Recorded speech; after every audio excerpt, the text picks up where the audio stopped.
বন্ধুসকলে চাই আছে all in one amazing facts YouTube channel. আহক জানো।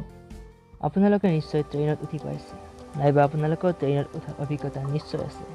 হয়তো আপোনালোকে প্লেনতো উঠি চাব, কিন্তু আপোনালোকে এখন বুলেট ট্ৰেইনত উঠি পাইছেনে?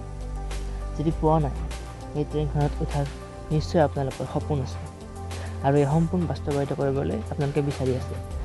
সেইকাৰণে আমি আপোনাক কওঁ, এই বুলেট ট্ৰেইনৰ সপোনটো এতিয়া পেলাই দিব পৰা হৈছে, কাৰণ ভাৰতত আহি আছে অত্যাধুনিক টেকন'লজিৰ হাইপাৰলুপ এয়াৰ ট্ৰেইন।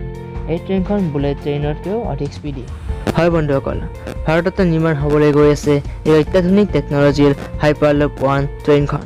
2013 চনতে এলন মাস্কে এই হাইপাৰলুপ টেকন'লজি ট্ৰেইনৰ কনচেপ্টটো পৃথিৱীলৈ আগবঢ়াইছিল, আৰু আজি সেই টেকন'লজিৰ সহায়তেই পৃথিৱীত দ্ৰুতবেগী ট্ৰেইন নিৰ্মাণ হ'বলৈ গৈ আছে, যাৰ নাম হাইপাৰলুপ 1। 1200 পৰা 1300 কিলোমিটাৰ প্ৰতি ঘণ্টা বেগত গতি কৰা এই ট্ৰেইনখনৰ কাম আৰম্ভ হ'ব প্ৰথমতে মুম্বাই টু পুনেলৈ, আৰু এই প্ৰজেক্টত ক্ৰমে 70,000 কোটি টকা ব্যয় হ'ব আৰু 7 বছৰৰ সময় লাগিব। তাৰপিছত দিল্লী, কলকাতা, চেন্নাই এনেকুৱা ধৰণৰ চহৰত ইয়াৰ প্ৰজেক্টৰ কাম আৰম্ভ কৰা হ'ব। ইয়াৰ প্ৰথম সফল পৰীক্ষণ আমেৰিকাৰ নৰ্থ লছ ভেগাছত কৰা হৈছে। মুম্বাই টু পুনেলৈ কমেও 200 কিলোমিটাৰ দীঘল ৰাস্তা, 3 ঘণ্টা সময়ৰ ৰাস্তা হাইপাৰলুপৰ সহায়ত 30 মিনিটত যাব পৰা হ'ব। এই হাইপাৰলুপ ট্ৰেইনখন এটা লুপ অৰ্থাৎ এটা পাইপলাইনৰ মাজেৰে অহা যোৱা কৰিব, আৰু পাইপডালৰ ভিতৰত বায়ুৰ চাপ অতি কমকৈ থকাৰ বাবে এই ট্ৰেইনখন অধিক স্পীড লাভ কৰিব, আৰু এই ট্ৰেইনখনে এঠাইৰ পৰা আন ঠাইলৈ যাওঁতে ঘণ্টাৰ ৰাস্তা মিনিটত পাৰ কৰি দিব। এই ট্ৰেইনখন 670 মাইলছ পাৰ আৱাৰ গতিবেগত গতি কৰিব। এই হাইপাৰলুপ ট্ৰেইনখন মাটিৰ ওপৰত আৰু আণ্ডাৰগ্ৰাউণ্ডতো চলিব পাৰিব, আৰু এই তীব্ৰ গতিৰ হাইপাৰলুপ ট্ৰেইনখনে ভৱিষ্যতে পৃথিৱীক চেঞ্জ কৰি দিব বুলি আশা কৰা হৈছে। এই ট্ৰেইনখনৰ ভিতৰত এটা ইলেক্ট্ৰিক মটৰ ফিট কৰা হৈছে, আৰু এই মটৰটোৰ জৰিয়তে ট্ৰেইনখনে তীব্ৰ গতিত আগবাঢ়িব পাৰিব। এই মটৰটোৰ ডিজাইন সাধাৰণ মটৰতকৈ অতি বেলেগ। এইটো এটা ইলেক্ট্ৰিক মেগনেটিক মটৰ, আৰু এই মটৰটো ইমান সুন্দৰকৈ ডিজাইন কৰা হৈছে যে ই ট্ৰেইনখনৰ মাজত ফ্লেট হৈ পৰি যাব, আৰু ট্ৰেইনখনক পাইপলাইনৰ মাজত ভাহি থকাত সহায় কৰিব, আৰু যাৰ ফলত ট্ৰেইনখনে তীব্ৰ গতি লাভ কৰিব।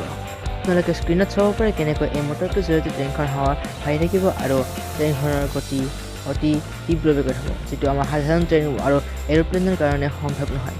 ট্ৰেইনৰ বাহিৰত ভেকুৱাম পাম্পছ ব্যৱহাৰ কৰা হ'ব, আৰু যাৰ ফলত এই ভেকুৱাম পাম্পছে ভিতৰৰ বায়ুৰ চাপটো নিজৰ পৰা টানি আনি বাহিৰলৈ উলিয়াই দিব, যাৰ ফলত সাধাৰণ ট্ৰেইন বা বুলেট ট্ৰেইনতকৈও এই ট্ৰেইনখন অধিক তীব্ৰ গতিত আগবাঢ়িব, আৰু এঠাইৰ পৰা আন ঠাইলৈ ঘণ্টাৰ ৰাস্তা মিনিটতে পাৰ কৰাত সহায় কৰিব।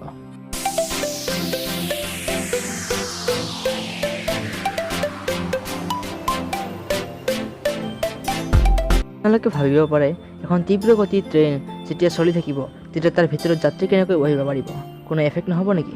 তেতিয়ালৈ কৈ থৈছোঁ, এনেকুৱা টেকন'লজিতে এই ট্ৰেইনখন বনোৱা হৈছে যাতে যাত্ৰীসকলৰ কোনো অসুবিধা নহয় আৰু সুকলমে যাত্ৰীসকল যাব পাৰে। এই হাইপাৰলুপ টেকন'লজি ট্ৰেইনখনত কোনো প্ৰাকৃতিক দুৰ্যোগৰ অসুবিধা নহ'ব। ভূমিকম্পৰ সময়তো এই ট্ৰেইনখনৰ কোনো প্ৰভাৱ নপৰিব, কাৰণ এই ট্ৰেইনখন পাইপলাইনৰ মাজেৰে চলাচল কৰিব পাৰিব। আপোনালোকে চাব পাৰে হাইপাৰলুপ টেকন'লজিৰ এই ট্ৰেইনখন কিমান তীব্ৰ গতিত আগবাঢ়ি যাব পাৰে।